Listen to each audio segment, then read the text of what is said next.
이양 아까 정경환 박춘태 의원께서 말씀을 하셨는데요.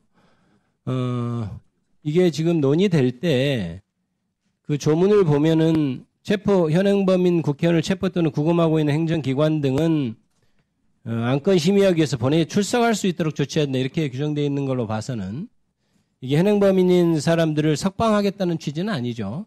그렇습니다. 표결에만 참여할 수 있도록 해준다는 것이고 일전에 저희가 실제로 계엄이 발생하기 전에 계엄이 있을 가능성이 높다고 이미 지금 국무총리 후보자께서도 말씀하실 때 저희들이 어떤 걱정을 했냐면 막상 계엄이 되면 현행범인인 경우는 체포할 수 있다는 조항을 악용해서 만약에 거기에 항의하는 사람들을 공무집행방해라든지 꼭 계엄 포고령이 아니고 공무집행방해로 현행범인 체포를 한다든지 폭행 등으로 현행범 체포를 한다든지 아니면 계엄하기 직전에 다른 사유로 예를 들어 당신 뇌물 받았지 하면서 현행범인 체포에 간다든지 이런 류의 어떤 술수를 써서 계엄 해제를 방해할 것이다 라는 얘기를 했었고 거기에 대비해야 되는 것 아닌가 이런 얘기가 있었습니다. 실제로.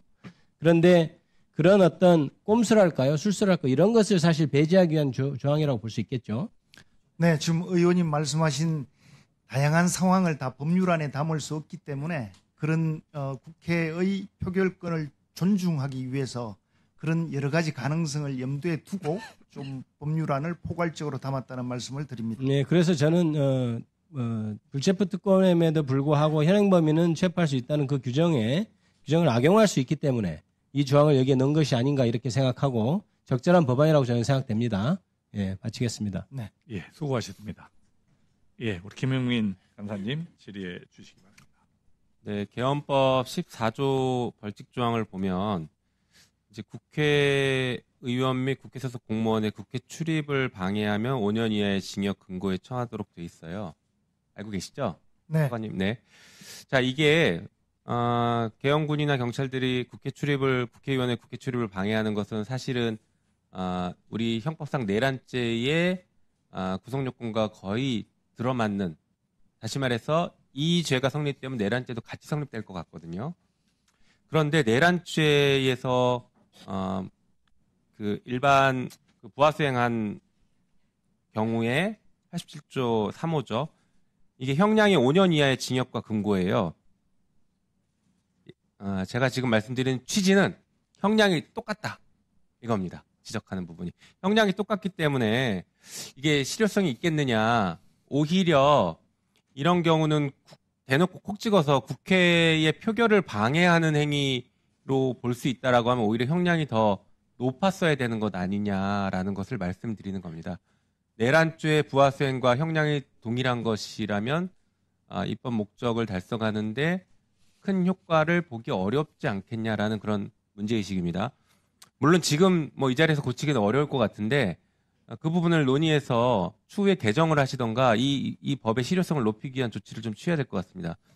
같은 맥락에서 경내에 출입한 경우 14조 4항이죠. 경내에 출입한 경우 3년 이하의 징역 또는 1,000만 원 이하의 벌금도 이게 내란죄 부하수행으로 만약에 범죄가 성립된다라고 하면 이거보다 처벌 조항이 높잖아요. 아까 말씀드린 네. 5년 이하의 징역이기 때문에 그래서 이 조항 자체가 또 실효성이 떨어지는 것 아닐까라는 생각이 들어서 내란죄와의 관계성을 고려해서 추가적으로 좀 검토를 하실 필요가 있다라는 생각이 듭니다. 지금 당장 고치자는 건 아니고 지금 이대로는 알겠죠. 저희 체계자구 심사 범위를 넘어서니까 그렇긴 한데 그런 문제의식을 가져야 된다는 말씀을 드립니다.